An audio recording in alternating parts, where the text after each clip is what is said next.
Hey guys, we got a new project in the shop. Some of you older subscribers probably recognize this car. 72 Mach 1, my little brother's. We're going to go ahead and kind of pull this thing out of hibernation. We're going to go ahead and start redoing this whole thing. Before you put it in hibernation, or storage, whatever you want to call it, he actually built the rear end. And he had transmission built, and guy, supposed to be $600. Guy just kind of screwed him all the way around. It's $1,400 to get it back, and guy $100 him to death on every little thing. And the first thing we put it in, the converter was trash. Supposed to have a stall converter and didn't have a stall converter. Thing flashed to like 1,400 RPMs, and that was it. So basically, he put a stock converter back in it. That's what he sold us. At the time, we was kind of scared of transmissions. Never really dealt with them, so we had it built. But since then, we've rebuilt a couple on our own, and we're never going to make that mistake again. But he supposedly put a shift kit in this transmission, and he blamed it on the converter, is why it shifts so soft. He said it took some of it out, but we believe that it really don't. We think he lied. So we're going to be taking the valve body out and putting a shift kit in this thing and putting a Sonix overdrive servo. Because even though a stall converter is supposed to soften your shift kit, it's not going to really change the RPM it shifts at. And this thing shifts like your typical AOD. This falls on its face at like 1,200-1,300 RPMs. It'll go to the next gear. And if you have been following the channel, you've seen that we put a shift kit and an AOD in my OBS, and we was really impressed. He didn't buy the same shift kit, but it's similar. It's a transgo shift kit, and we're going to get that put in this thing. And then after we get it put in, we're going to go see if it made a difference. But for right now, we're going to get this thing jacked up, get it up in the air, we can get underneath it, and we're going to pop a transmission cooler line loose, and we're going to fire it up and get some of the transmission fluid out of it so we don't have such a big mess to roll around in underneath the car in case we spill a little bit or whatnot. We about got it jacked up. We're going to crawl underneath here, pull that valve body out. Well, we managed to get the valve body out, and we was hoping, that guy did have a full shift kit in here. He sort of had a shift kit in here. We've been going through step by step, every little thing, and seems as if he forgot half of it. A lot of the valves still got stock springs in them for some reason. We ran across two valves he actually had shift kit springs in, and he did have some of the separator plate drilled for a transgo kit. You can see there where he ground. You're definitely not supposed to ground on a separator plate like that. He did both sides that way. Guy's very unprofessional.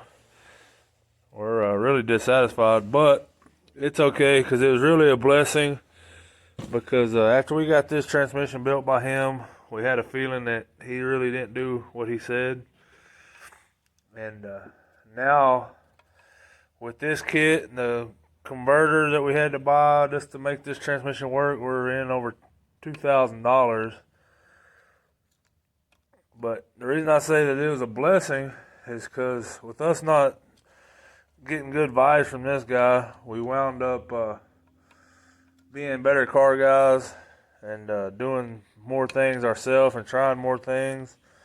Because a year ago, we would have never even thought about tearing into a valve body, let alone a transmission.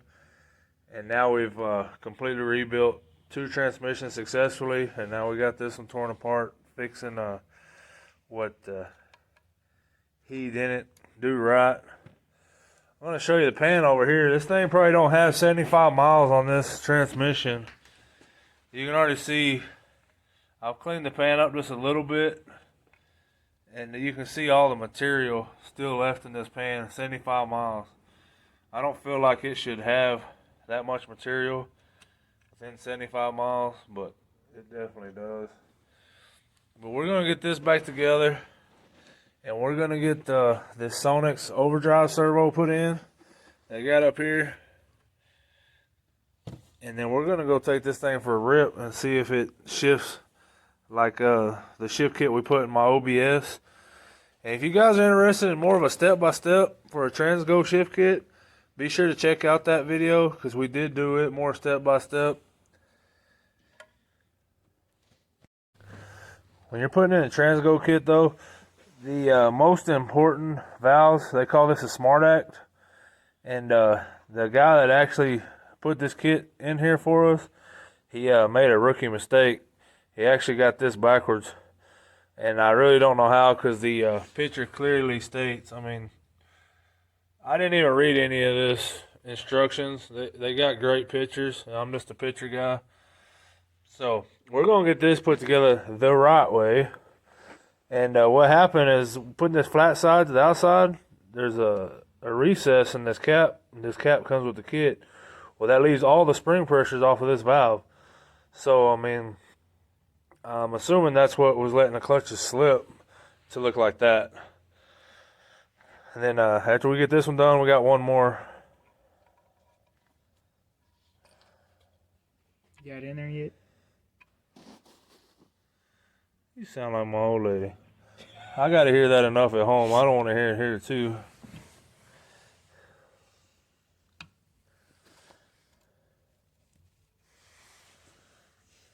You pushing a little more? No. You need to stick it in there further. That's something else she says too. There you go. Giving her all she got. Well, pulling this Smart Act last valve out here. This is what you get inside. And there's 3 different springs that could possibly go in here. It's a green, white, or blue. And we told the guy exactly what we were doing, transmission, what we wanted, how we wanted it. And for some reason, he took it upon himself. And you can see here clearly in the instructions, blue gives you the shortest shift. We told him we wanted it to hold its shifts. White's kind of your mediocre, and green holds your shifts the longest. Well, I guess he was just in La La Land or something, because he definitely didn't do what we wanted to. So now we're going to go ahead and get the green and put it in here and see what happens. Since this is your transmission, and how you feel about it? You're the one that paid the money, not me. I didn't even pay the money, and I'm all worked up about it. But like I said, it's kind of a blessing because it did make us better mechanics, and well, I don't even know if we really could be called mechanics, but we definitely know how to work on more stuff than what we started after this fiasco. So how you feel? 'Cause knowing that we could have done this ourselves with nice Alto red clutches, the converter, ACC performance converter, and a shift kit ourselves for $600 to $800. How do you feel for having over $2,000 in this thing? Well, could have had a transmission that could have been twice as good. You needed some of that tub of Sam's Vaseline, what you needed. I should have got a big. While I was getting that transmission fluid, I should have went ahead and grabbed that tub of Vaseline that was sitting there right beside it. Yeah, that just goes to show you guys. Makes sense why they got it right beside there, though. It's where you just lube yourself up real good. You just need to go get some for your transmission guy. Guys, it just goes back to the old saying: if you want something done right, just do it yourself. Even if you don't think you have the skill level, just do it yourself. It's unless you really, really trust the place that's going to be doing it, and you just really, really have no idea, because this just goes to show you never know what you're really going to get. And I guess the moral of the story I'm trying to tell you is you could save money and have a better transmission overall doing it yourself. Another thing that I thought was funny, kind of off subject, is this guy had told us that he'd been doing this 25 years, 25 years, 25 years. And he actually had to put X's. I don't know if you can see it on camera, but he put little X's where all the check balls went. And I thought that was kind of funny for having that kind of experience. And he scribed into this, and I don't know why you'd want to do that, because you know that could cause a leak, putting these big gouges in this valve body. But you clearly have instructions, pictures, don't even have to read, of where the check balls go in this valve body. On these Sonics overdrive servo, guys, I'm going to show you the sheer size difference between the two. This is actually the biggest one that would come factory. This is an A servo, and this is still at least 25% bigger probably, or that's what they claim. And the other transmission I done actually had a B in it, and this one really dwarfed the B. So you can see here, even if you have an A, it's still a good upgrade for the AODs, just from the sheer size difference, the apply surface difference.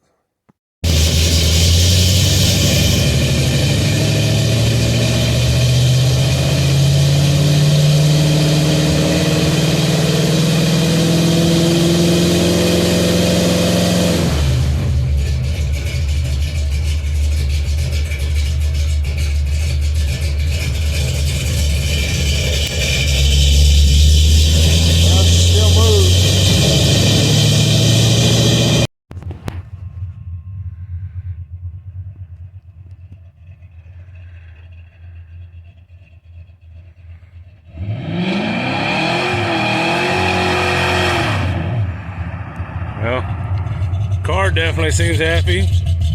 We're a lot happier. Let's go do a ride along and see how it feels.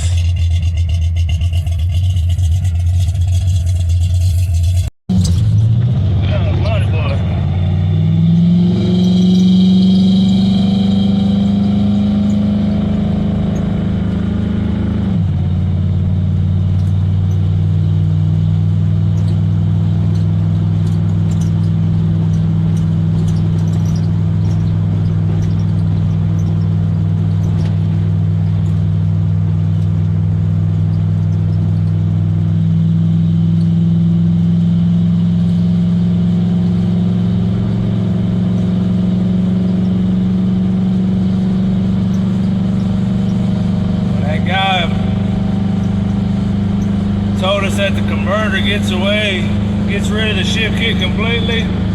That was definitely a lie. You can still feel this whole shift kit. Every gear shifts nice and firm, holds the shift to 3 to 3,500. It's worlds better.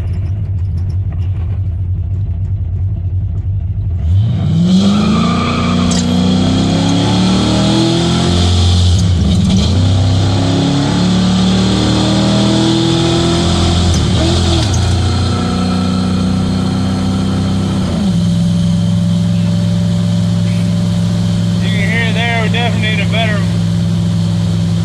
valve springs. Thing floats the lifters, floats the valves like crazy. It used to not wrap that high until we put the governor springs in it. Now it gets a little more RPM and floats the valves. I have to replace the springs. But that's fine. We're about to pull the motor and freshen it up. You'll see that on upcoming videos.